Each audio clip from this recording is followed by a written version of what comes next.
Olá, pessoal, tudo bem? Bom, vamos para mais uma aula sobre salário, né? Lembrando que o nosso tema é remuneração e dentro de remuneração a gente viu gorjeta e a gente começou a ver salário. Nós estivemos na parte um, né, uma introdução, conceitos, princípios de proteção, as normas de proteção ao salário, né? E na parte 2 a gente teve características, né, modos de aferição, tipos de salário, né, e falamos um pouquinho do salário complessivo, né? E aí eu gravei um vídeo de uns 7 minutinhos só do salário complessivo, né? E hoje nós vamos falar do salário in natura, é a terceira parte, né? A penúltima parte, penúltima aula sobre salário, né? Salário e remuneração. E nós vamos falar do salário in natura, tá? Se você puder acompanhar com os slides, tá? Apesar que eu vou falar tudo aqui, não precisa você necessariamente acompanhar, se você quiser anotar, tá? Agora é bom ter a CLT do lado, se você tiver o VAD, a CLT, ou baixar igual eu fiz aqui, né? Ter um arquivo pronto aqui da CLT para a gente poder, às vezes, ler ou comentar alguns artigos, tá bom? Bom, primeiro, o que é salário in natura ou salário utilidade? Salário in natura ou salário utilidade ou ocorre, né, quando o empregador concede uma utilidade ao empregado e o valor dessa utilidade acaba integrando o salário, acaba servindo de base de cálculo para outras verbas. Porque, como eu disse para vocês, a principal briga, por que uma verba é salário ou não, é porque se um valor, uma verba ou uma utilidade integrar o salário, isso vai fazer com que a base de cálculo do 13º, das férias, do FGTS, né, o próprio INSS, ao ser descontado, a base de cálculo vai ser maior, então para a aposentadoria vai ser um cálculo maior. Então, para o empregado, é sempre interessante que o valor de uma utilidade que ele recebe ou o valor de alguma coisa que ele ganha seja considerado salário, seja faça parte do salário, porque aí as verbas trabalhistas dele vão ser maiores. Imagine só, se você recebe uma utilidade, o equivalente dela é R$ 300 em dinheiro, e esse valor entra no salário, se o seu salário é 1.500 mais 300, então quer dizer que seu 13º vai ser 1.800, não 1.500. Suas férias são calculadas sobre 1.800, não 1.500. Seu FGTS é calculado sobre 1.800, não 1.500. Está entendendo? Então veja, o reflexo quando a verba é salarial é muito grande em relação ao empregado. O empregado sai beneficiado quando uma verba é considerada salário. Já para o lado do patrão, tudo que vira salário é um custo maior para ele, tem que pagar mais. Então ele vai tentar o tempo todo a pagar o mínimo que é de salário e os outros benefícios que ele puder dar, ele vai dar, mas tentar sempre não deixar caracterizar salário. Ele vai dar o benefício, mas fazer da forma mais correta possível para aquilo não virar salário, porque aí a folha dele diminui, não fica tão alta. Então a gente sempre vai ter essa balança. O empregado querendo que a utilidade vire salário e o empregador fazendo com que a utilidade não vire salário. Utilidade, pessoal, vou dar 3 exemplos básicos para vocês entenderem. Utilidade é a alimentação, é a moradia, é o vestuário. Isso é utilidade, né? Utilidade é uma forma, um benefício que o patrão dá ao empregado, né? E a gente vai analisar hoje como, quando essa utilidade é dada e ela se torna salário, ou seja, o que o patrão teria que fazer para a utilidade não virar salário, né? Então a gente vai analisar isso. O que é salário in natura? O salário in natura ocorre quando a utilidade que o patrão dá à alimentação, à moradia, ao vestuário, vira salário.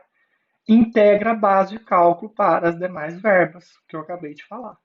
Então, quando eu falo salário in natura é latim de utilidade. Então, salário in natura é a mesma coisa que salário utilidade. Então, utilidade é isso.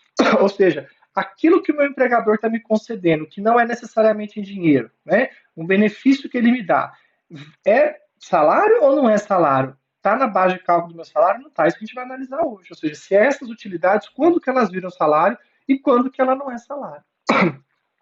O artigo 458 da CLT, ele prevê que todo benefício, toda utilidade que é concedida habitualmente. Então, vou dar um exemplo de habitualmente, todo mês, para ficar mais fácil de entender. Toda utilidade que é fornecida habitualmente, todo mês, ou pelo menos mês sim, mês não, né? Há uma habitualidade na concessão dessa utilidade, tá? E ela é gratuita, ou seja, o empregador não desconta mesmo, ele dá, né? Se essa utilidade, então, for habitual e gratuita, o valor equivalente dessa utilidade vira salário. Então, vocês já podem observar o quê? O que o patrão vai tentar fazer? Dar utilidade de vez em quando, né? Ou quando ele for dar utilidade habitualmente, ele vai tentar e fazer de tudo para descontar. Lembra que nós vimos que a alimentação o empregador pode dar e pode descontar até, se for empregador urbano, até 20% do salário do empregado em alimentação? Vocês lembram que a moradia o empregador também pode dar e pode descontar até 25% do salário, no caso do urbano, para a alimentação? E é isso que o patrão tem que fazer. Ele dá a moradia, mas desconta. Não precisa descontar os 25%, desconta 5%. Também não pode ser desconto irrisório, R$ 1. Não. Desconto irrisório, o que o judiciário vai falar? Você quis dar. Desculpa, mas se descontar R$ 1, R$ 2, você quis dar. Então vira salário. É uma coisa que não descontar. Então o desconto tem que ser um desconto que não seja irrisório. Mas não precisa ser o máximo. Então, vamos imaginar o seguinte. Então, veja, a regra qual é? A utilidade vira salário quando ela é concedida de forma habitual e gratuita pelo empregador ao empregado. Tá? Então vamos lá. Imaginemos que eu tenha um parente que é alcoólatra, né? Mas ele é casado com uma prima minha, tem filhos pequenos, e a gente fica muito triste com a situação, ele não consegue arrumar emprego, eles estão passando necessidade, eu sou um empresário rico, tenho várias empresas, né? Tenho indústria, então aí eu resolvo ajudar, dar um emprego para ele. Eu sei que ele é alcoólatra, depois eu não vou poder dar justa causa por isso, eu já sei que ele tem, né? Ele tem uma doença, eu não conseguiu ainda o benefício previdenciário, porque hoje o alcoolismo concede, o judiciário já tem dado benefício previdenciário, auxílio doença, né? Mas ele não conseguiu nada, está desempregado, a família passando necessidade. O que eu faço? Eu vou lá e arrumo um emprego para ele. O que eu vou fazer? O que o certo? Bom, eu quero dar um emprego para ele porque eu quero que a minha prima e os filhos tenham onde morar. Então eu vou arrumar um lugar para eles morarem. Vou pegar uma casa, um apartamento, alguma coisa que é de minha propriedade e vou colocá-los para morar. Eu quero que eles tenham alimentação, que as crianças comam e tenham comida em casa e a minha prima também. Então eu vou dar alimentação. Então, ó, moradia, alimentação. E eu vou dar roupa, eu vou dar vestuário. Eu quero que as crianças tenham que vestir, né, não passem necessidade com o vestuário. Então são 3 coisas que eu vou dar: o vestuário, eu vou dar a moradia e vou dar a alimentação. O salário dele é R$ 2.000. O que eu tenho que fazer para essas 3 verbas não virar salário? Ele vai ganhar 2.000 e eu vou descontar a alimentação. Eu posso descontar até R$ 400, até 20%. Eu vou lá e desconto, sei lá, eu dou o equivalente até uma cesta básica. Vamos imaginar que eu dou uma cesta básica de R$ 800 por mês. Sou generoso, R$ 800. Eu não vou descontar os R$ 800, mesmo que eu não posso. Meu máximo é R$ 400. Mas eu desconto 200, pode? Pode, eu desconto 10% do salário dele. Então os 2.000 já virou 1.800, porque eu já descontei 200. Esses R$ 800 vai virar salário? Não, eu estou descontando. Ah, mas você não está descontando os 800, não importa. Eu estou descontando a alimentação. Não importa se eu der 800 de alimentação e descontar 200. Eu estou descontando a alimentação. Então essa alimentação não vai virar salário. Então, R$ 2.000 de salário, menos 200 de alimentação, e aí eu dou uma cesta básica. Tem mês que é 500, tem mês que é 600, tem mês que é 400, não importa. Tá? Então, desconto. A moradia também. Ele mora num apartamento que custaria o aluguel R$ 1.000. Mas eu vou descontar também R$ 200. Eu podia descontar até 25%, até R$ 500. Vou descontar 200 também de aluguel. Mas vale R$ 1.000. Mas eu vou descontar, eu posso descontar até 25%. Eu vou descontar 10%, 200. Então, de 2.000 o salário já baixou para 1.800, 1.600 agora. E desconto R$ 100 de vestuário. Deixo ele ter uma loja minha, uma fábrica, eu deixo ela ir lá comprar as coisas e tal, né? E desconto só R$ 100. Desconto 5% de vestuário. Veja, eu estou descontando tudo. Então, essas utilidades que eu estou dando nunca serão salário, porque no lerite dele vai vir lá, salário, 2.000, desconto, alimentação, R$ 200, desconto moradia, R$ 200, desconto vestuário, R$ 100. Então, no final das contas, vai ter R$ 1.500, aí vai ter o desconto do INSS, aí se ele precisar de vale transporte, vai ter o desconto do vale transporte, vai sair, sei lá, R$ 1.200 líquido para ele. E eu assegurei, então, que ele tem uma renda e que a minha prima tem uma casa para morar, comida, né, e roupa para vestir. E eu não vou ter problema. Se um dia ele me processar, eu vou falar: olha, excelência, está aqui o desconto da alimentação, está aqui o desconto. Não foi gratuito. O que eu dei não foi de graça. Por mais que seja maior o benefício do que eu descontei, mas não foi de graça. O juiz falar: realmente, então você descontou, não foi gratuito. Então, esses R$ 800 de alimentação, esses 1.000 de aluguel e essas, sei lá, 300, R$ 400 de roupa, não é salário. Agora, e se eu não desconto? Eu dou os 2.000 para ele de salário, mais, sei lá, uma cesta básica de R$ 600 por mês. Mais a moradia, que custa R$ 1.000. Mais o vestuário, os R$ 300 por mês. Então, aqui dá R$ 1.900, quase o salário dele em utilidade. Se ele me processar, ele vai ganhar. E aí ele vai conseguir fazer com que o valor dessas utilidades vire salário. Aí o salário dele vai saltar de 2.000 para 3.900, porque é 2.000 mais o 1.000 de aluguel, mais os 600 de alimentação, mais os R$ 300 de vestuário que eu dou todo mês. Aí eu vou ter que pagar 13º, férias, FGTS, tudo sobre 3.900 e não sobre os 2.000 que eu estava pagando. Então ele vai conseguir essa diferença, esse reflexo. Né? Então ele vai conseguir isso. Quando ele briga pelo salário, é isso que eu falei para vocês no começo. Ele vai conseguir fazer com os 1.900 que eu dei em utilidade para ele vir salário, consequentemente o 13º, as férias. Imagina isso em 5 anos, que é a prescrição. Quanto que isso não dá? Tá entendendo? Então, se o patrão quer fornecer uma utilidade, é importante que ele desconte. Precisa descontar tudo? Não. Só que se ele não descontar, for gratuito e for habitual, aquele valor vira salário. Agora, o que a gente tem que prestar atenção? Se eu tenho que ver o quanto o empregado recebe. Então, por exemplo, vamos imaginar que eu não descontei nada dele, tá? Eu dei todas as utilidades, eu vou me lascar, né? Eu dei os 2.000 de salário para ele. Como ele ganha mais que o salário mínimo, como ele ganha R$ 2.000, mais que 1.045, integra o salário o valor real da utilidade. Então ele vai conseguir integrar o salário, os R$ 1.000, que seria o real aluguel, né, o aluguel real do imóvel, os R$ 600, que é o valor real da cesta básica, e os R$ 300, que é o valor real do vestuário. Tá? Então ele consegue os 1.900, porque ele ganha acima de um salário mínimo. E se ele ganhar até um salário mínimo, que é R$ 1.045, aí ele consegue a integração do salário, mas não pelo valor real da utilidade. É a súmula 258 do TST. Ele vai conseguir que integre o salário dele o limite máximo que eu poderia descontar. Então, por exemplo, o aluguel é R$ 1.000, mas quanto que eu poderia descontar dele se ele ganhar R$ 1.000, R$ 1.045? Eu poderia descontar de moradia até 25%. Então, em torno de R$ 250, R$ 260 por ali, né? Então, mesmo que o aluguel valha R$ 1.000, o valor real dele, né, ele só vai poder pedir como salário os R$ 250, porque ele ganha até um salário mínimo. Então, o máximo que ele vai conseguir de integração no salário quando ele ganha até o salário mínimo é o máximo que eu poderia descontar. No caso do aluguel, está 25%. No caso da alimentação, até R$ 200. Né? 20% de 1.045 dá R$ 200 nos quebradinhos. Né?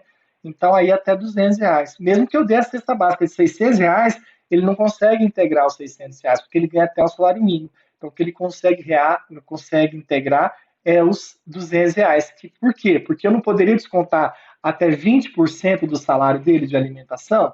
Se o salário dele é 1.045, até um salário mínimo, ele não vai conseguir nunca conseguir os R$ 600. Só se ele ganhar mais do salário mínimo. Até o salário mínimo, o que ele consegue integrar no salário, né, de utilidade é o valor máximo que eu, empregador, poderia descontar dele. Então, só se raciocinar. Ele tem uma cesta básica de R$ 600, mas ele ganha 1.045. Né? Quanto que ele vai poder cobrar de mim como salário de utilidade?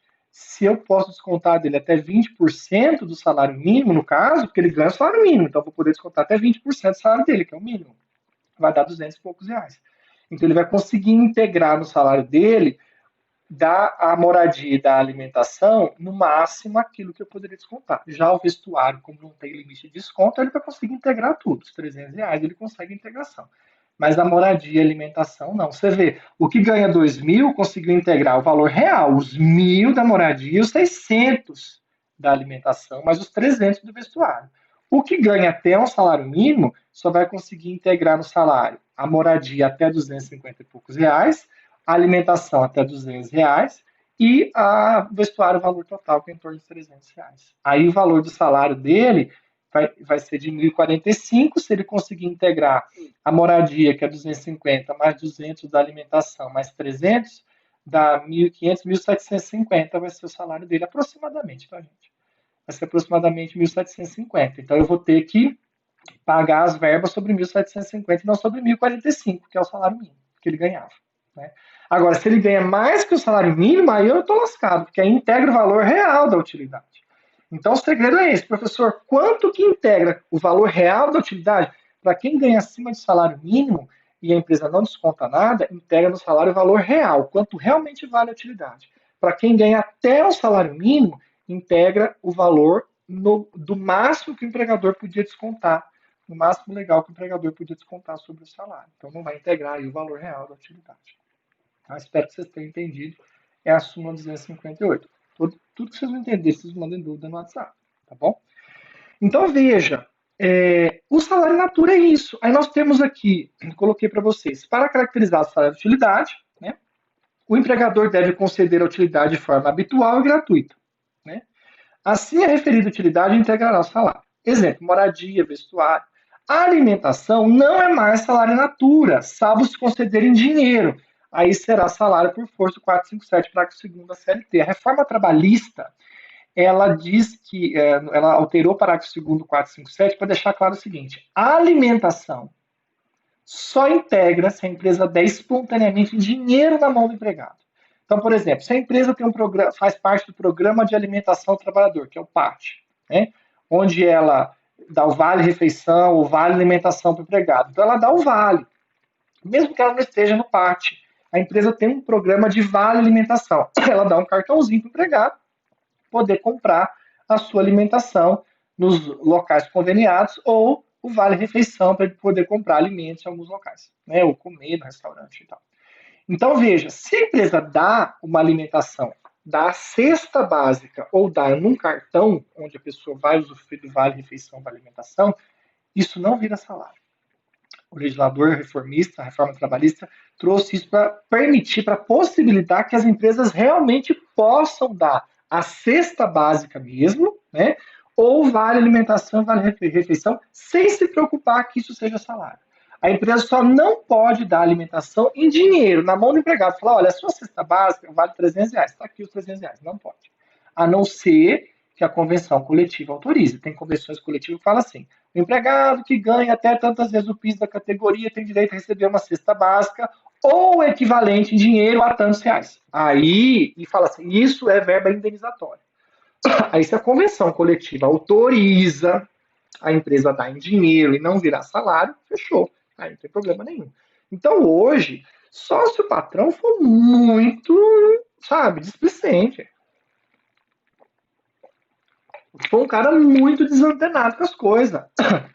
Porque ele pode comprar a cesta básica ou ele pode dar o vale-refeição, ele pode se inscrever no programa de alimentação do trabalhador, né? E dar a alimentação para o empregado sem dinheiro. E aí não vai virar salário, tá bom? Então, o problema da alimentação hoje, a alimentação só vira realmente utilidade se ela for dada em dinheiro, na mão do empregado, tá bom? Se ela for dada através da cesta, de vale-refeição, vale-alimentação, através do programa de alimentação do trabalhador, não vira salário. Agora, o que não pode, eu coloquei no slide seguinte, que é o J413, é a empresa que dava em dinheiro, para os empregados dela, ela dava alimentação em dinheiro, era salário, virou salário, aí ela resolve trocar, fala, não, agora eu vou dar vale-refeição, ou vou incluir vocês no programa de alimentação do trabalhador. E aí ninguém mais, não vou dar em dinheiro para mais ninguém. Aí não vai continuar sendo salário. Porque se a empresa começou fazendo errado e ela mudou, o OJ diz o seguinte: não adianta. Se você, empregador, estava dando a alimentação em dinheiro, aquilo é salário. Se você mudar o programa, continua sendo salário. Você começou errado, você se lascou. Né? Então, lógico, as empresas às vezes os advogados às vezes orientam as empresas a mudarem, porque tem a prescrição de 5 anos. Depois de 5 anos, né, prescreve a discussão e tal. Mas a empresa que começou dando em dinheiro e aquele empregado, depois ela muda viu que vai virar salário, vai ter problema, ela vai e muda, né, para Vale, dá um cartãozinho, não dá mais em dinheiro. Se o empregado depois for mandado embora entrar na justiça, ele vai conseguir pedir os últimos 5 anos ali relacionado ao salário, porque a empresa começou dando errado para ele. Então tem que ter bastante cuidado. Se começou errado, para arrumar é complicado. Você não consegue tirar a natureza da verba. Se a verba era salário, a utilidade era salário, ela vai continuar sendo salário, mesmo que você arrume. Tá? Isso está na J413. Por isso que tem que ter orientação. Eu falo em sala para vocês. O advogado, as empresas têm que ter advogado, têm que pagar uma assessoria, eu tenho que consultar o advogado nessas dúvidas para evitar os problemas. Porque esse é um detalhe que. Né? Então eu perguntei para vocês aí, ó. Posso fornecer para o empregado 100% do salário dele em utilidade? Falei na aula passada. Não. Tem que ter pelo menos 30% em dinheiro. O máximo que pode ser comprometido do salário do empregado é 70%. 30% no mínimo tem que ser dado em dinheiro. Então não pode ser dado 100% em alimentação. Eu não posso, em utilidade. Eu não posso dar alimentação, moradia, vestuário, dar um monte de coisa para o empregado e não deixar ele com nada, ele não sai com dinheiro nenhum. Não, pelo menos 30% tem que ser em dinheiro. Então não pode ser 100% do salário, tá? Aí coloquei a base para vocês, a OJ, a súmula 258 eu acabei de comentar com vocês, né? Qual que é o valor que integra, se a pessoa ganha até um salário mínimo, o valor da utilidade que vai integrar se o empregador não faz o desconto é o máximo que ele poderia descontar por lei do empregado. Se o empregado ganha mais que o salário mínimo, aí vai integrar no salário o valor real da utilidade. Né? O valor real que o empregador dá. Aí você fala, mas como é que vai provar? O empregado vai ter que provar o valor real. O ônus é dele, ele está alegando, e ele que vai ter que provar. Se a empresa dava em dinheiro e não pegava recibo nada, como é que ele vai provar? Às vezes ele não vai conseguir provar, é igual salário por fora. Salário por fora, salário extra folha, né? Ou aletéria, salário aletéria é um salário por fora, né? Lateral, né? Não é dentro da folha. Se o empregado alega que é salário por fora, a empresa dava dinheiro na mão dele sem nenhum comprovante, como é que o empregado vai provar? Só vai provar se alguém via. Se alguém viu ele recebendo por fora. Agora, se a empresa faz alguma lambança de depositar em conta por fora, dar cheque, aí o empregado consegue provar. Mas o ônus do salário por fora, do salário utilidade do empregado, ele vai ter que fazer prova disso. Tá? Então, ele tem que observar tudo isso. Coloquei para vocês aí no outro slide. O vale alimentação não é salário. Vale alimentação, vale refeição, né? Nem a cesta básica em si mais hoje é salário, tá bom, gente? O entendimento atual, conforme a nova legislação, é que só vira salário, valor e dinheiro. Eu coloquei ele para vocês, na maioria das vezes, porque ainda tem algumas discussões, tá? É muito recente, então tem algumas discussões. Posto que a empresa faz parte do programa de alimentação do trabalhador. Então, em regra, vale alimentação, vale refeição, tudo que a empresa concede por esse programa que está em lei, que é o PAT, Programa de Alimentação do Trabalhador, não é salário mesmo. Tá? Ou é autorizado por convenção coletiva. Se a empresa também dá a cesta, o valor, até em dinheiro, mas se é autorizado pela convenção, também não é salário. Só coloquei em vermelho para vocês. Ó. Mas se o empregador fornecer espontaneamente a cesta básica em dinheiro, aí torna-se salário. Né? O J413, que eu comentei com vocês, começou errado, né? A natureza virou salário, desde o início é salário, continua sendo salário, mesmo que a empresa tente arrumar, se inscrevendo no PAT, enfim, né? Vale transporte não tem natureza salarial. O vale transporte não é salário, então pode descontar. E há entendimentos jurisprudenciais recentes de que vale transporte pode ser dado até em dinheiro. O doméstico pode, o doméstico você já pode dar em dinheiro. Então, recentemente agora vi o entendimento de que o vale transporte dado em dinheiro não é salário. Tá? Isso sempre foi uma briga e sempre foi salário, hein? Sempre foi. Depois da reforma trabalhista, está tendo esses novos entendimentos, né, de que algumas verbas podem sim ser dadas em dinheiro. O Vale Transporte é uma, então já tem jurisprudência recente falando que o Vale Transporte pode ser dado em dinheiro. Mas lembra, quem tem que provar que deu o vale transporte? O empregador. O empregador tem que provar. Essa súmula 460 aqui, ó, está em amarelo. A súmula 460 do TST.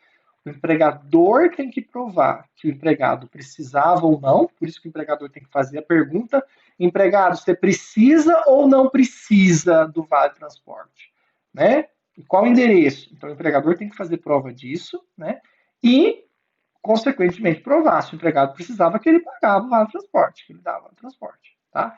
Então a discussão é: pode ser dado em dinheiro ou não? Hoje, jurisprudências mais recentes diz que sim. Eu ainda aconselho que não. Se a empresa puder dar no cartão, né, faça isso. Evite pagar em dinheiro. Alimentação, transporte, evita pagar em dinheiro. Tá? Evita dar a utilidade em dinheiro. Se a empresa puder fazer isso, porque ela vai eliminar um problema. Agora, se ela dá em dinheiro, ela vai correr riscos. A alimentação vira. E o vale transporte vai ter juiz que ainda vai dar. Então, é melhor não dar utilidade nenhuma em dinheiro. A não ser que a convenção coletiva autorize. Tudo bem. Tá? A súmula 367 do TST, a 367, ela traz um entendimento interessante que é o seguinte. A lei, vocês viram aqui no 458, diz que tudo que o empregador der habitualmente e gratuitamente, aí fala alimentação, né? Tá lá e tal. Tudo que a lei der habitualmente e gratuitamente vira salário. Mas a doutrina e a jurisprudência fala, calma, nem tudo que é dado gratuitamente, habitualmente, será salário. O que o empregador, é a regrinha do para e do pelo, não esqueçam disso, a regrinha do para e do pelo. Salário in natura.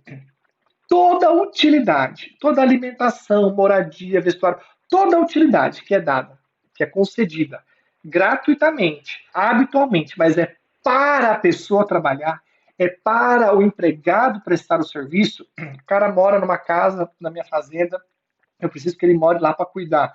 Então eu não cobro o aluguel dele, eu não cobro a água, a luz. É salário? Não. Se o que eu forneci, eu provo como empregador que era para ele trabalhar, eu não posso. Ele não vai ter direito a fazer. O empregado não tem direito a fazer virar essa utilidade, fazer essa utilidade virar salário. Então, tudo que o empregador dá de utilidade, que é para o trabalho, não é salário.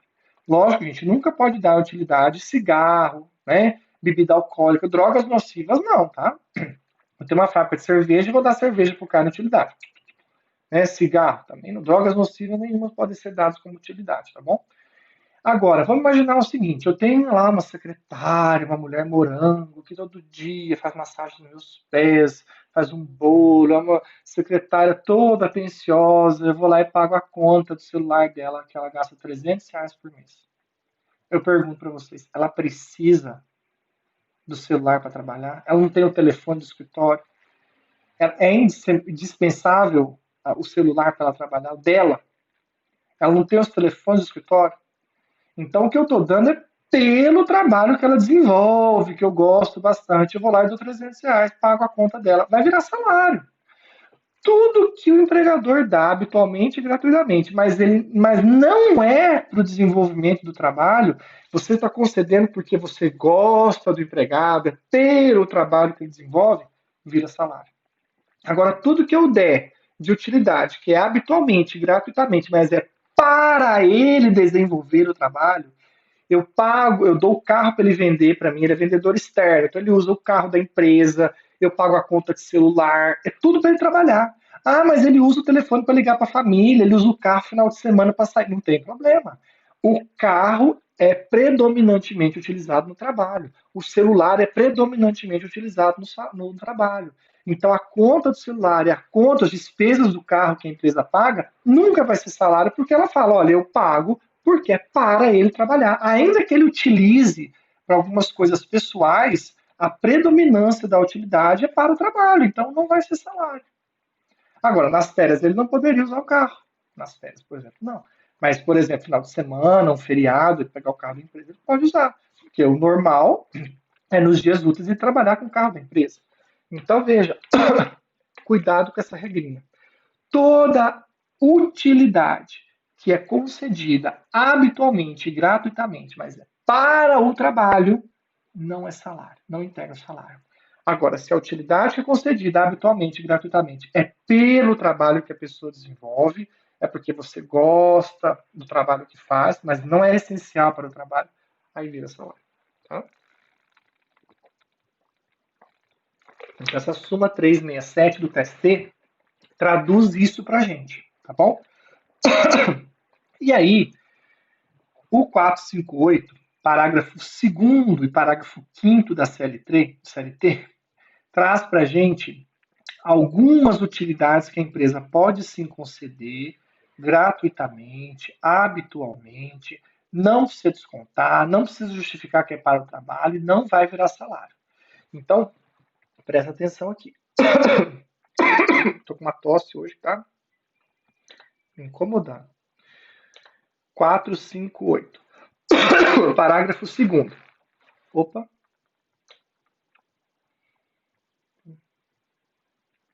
458. Parágrafo 2º. Deixa eu só olhar o parágrafo 7, o 457, só para mostrar para vocês, ó.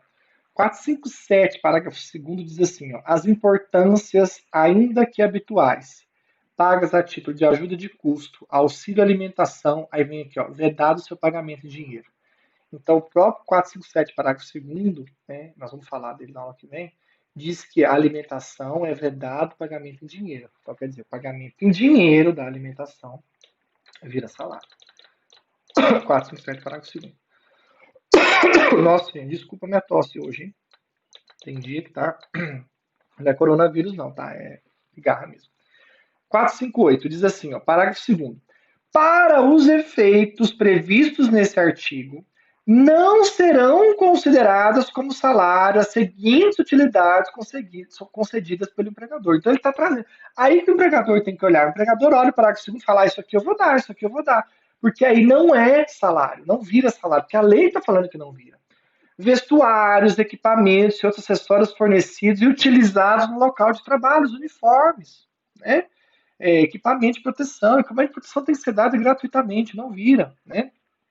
Educação e estabelecimento de ensino próprio de terceiro, ou seja, o cara paga a escola do empregado, paga a faculdade, paga a pós-graduação, não é salário. Ou eu tenho uma escola e dou o curso para o empregado, não é salário. Transporte destinado ao deslocamento para o trabalho, assistência médica, hospitalar, odontológico, plano de saúde. Se eu der o plano de saúde para o empregado, não é salário. Né? Seguro de vida, se eu der, não é salário. Previdência privada, se eu fornecer gratuitamente. Tudo isso aqui eu posso dar e não descontar nada. E não vai ser salário. Vale Cultura, não é salário, é um cartãozinho, às vezes verde, até R$ 50 para a pessoa poder ir no cinema, no teatro. Então, tudo que está aqui no parágrafo 2º são utilidades que o empregador pode dar tranquilamente. Ele não precisa se preocupar se é para, se é pelo, não precisa descontar, não, porque a lei está falando, isso aqui não é salário. Né? E o parágrafo 5º também fala, ó, o valor relativo à assistência prestada por serviço médico, odontológico, próprio ou não, inclusive reembolso de despesa. O parágrafo 5 está falando assim, olha, tudo que você gastar com órtese, com prótese, com despesas de hospital, tudo que o empregador quiser pagar para o empregado a título de despesas médicas ou assistência médica odontológica, inclusive com próteses, né, não vira salário. Ou seja, o legislador está tentando fazer o seguinte, empregador, alimentação, saúde, coisas que é importante para o empregado, eu vou permitir que você dê para ele sem descontar e não vire salário. Porque é bom para o empregado. Porque isso faz com que o empregador conceda. Se o empregador pensar em dar alguma coisa, ele vai olhar aqui, ó, nessas hipóteses e falar, isso aqui eu posso dar. Então os empregados estão pedindo aumento de salário. Eu falo, não posso aumentar salário, mas vou fazer um plano de saúde para vocês, tudo bem? Oh, tudo bem. Porque imagina para o empregado que ia gastar, sei lá, R$ 500 de plano de saúde, não vai gastar nada, tem um plano de saúde que a empresa dá. É ótimo para ele. Então, assim, para o empregado também esses benefícios refletem no bolso dele. Mas para a empresa muito mais, porque para a empresa, se ela der isso aqui, ela está tranquila que isso aqui não é salário. Então, por força de lei, o transporte que o empregador dá para pega o empregado para levar para o trabalho e voltar, né, esse transporte também não é salário. Né? Então aqui está tudo, seguro de vida, plano de saúde, uniforme, educação, para estimular que a pessoa estude, então a empresa pode pagar estudos para o empregado, não vira salário. Tá? Então o parágrafo 2º é muito importante, né? Utilidades que não viram salário. E o parágrafo 5º, né? Que diz para a gente que tudo que é ligado à assistência médica, odontológica, prótese, tratamentos, reembolso, o empregado foi lá, fez um tratamento caro, a empresa quer ajudar, quer pagar, né, e reembolsa para ele, tudo também não é salário. Tá? E o parágrafo 4º diz o quê? Que se for uma habitação coletiva, né, então eu tenho lá 3 empregados que moram numa mesma casa que eu forneço, eu não posso descontar o máximo de cada um. Eu não posso descontar até 25% do salário para a moradia, no caso do urbano. Então, eu não posso contar 25% de cada um se os 3 moram na mesma casa. Eu vou ter que fazer um rateio proporcional para cada um. Tá? Então, ou seja, teria que ser 25% no máximo para os 3. Tá? É isso que o parágrafo 4º está falando. Tratando de habitação coletiva, o valor do salário-utilidade a ela correspondente será obtido mediante a divisão do justo valor da habitação pelo número de coabitantes. Vedado em qualquer hipótese a utilização da mesma unidade residencial por mais de uma família. Então, se eu tenho uma família que trabalha para mim, né, pai, filho e a esposa, todos moram na mesma casa, eu vou ter que ver o valor da habitação ali e fazer um desconto justo, razoável, não descontar o máximo de cada um, tá? E descontar mais do que vale realmente a habitação. Então, esse é o cuidado que tem que se ter quando se tratar de habitação coletiva. Tá bom? Eu acho que é isso, tá? Desconto, já expliquei para vocês, né? O urbano, a alimentação pode descontar até 20% do salário e moradia até 25%. No caso do rural, nós já vimos isso no mês passado, rural a empresa pode descontar até 25% de alimentação e até 20% de moradia, mas sobre o salário mínimo. E o urbano é sobre o salário base mesmo, o salário normal, tá bom? Então é isso, pessoal. Salário in natura. Eu acho que era isso que eu tinha que dizer para vocês, né? É uma aula só sobre o salário in natura, porque vocês viram, detalhes, é extremamente importante. Saber bem essa regra, saber a regra do paro do pelo, saber o parágrafo 2º, que são as utilidades que podem ser concedidas e não virar salário, tá? Então, entender bem isso aí, dúvida, manda o professor no WhatsApp, tá bom? Na próxima aula vai ser o nosso último encontro, eu vou falar sobre salário, né? Algumas verbas que são salário ou não, tá? E os descontos, tá bom? Aí a gente encerra com mais uma aula, tá? Um abraço, até a próxima aula.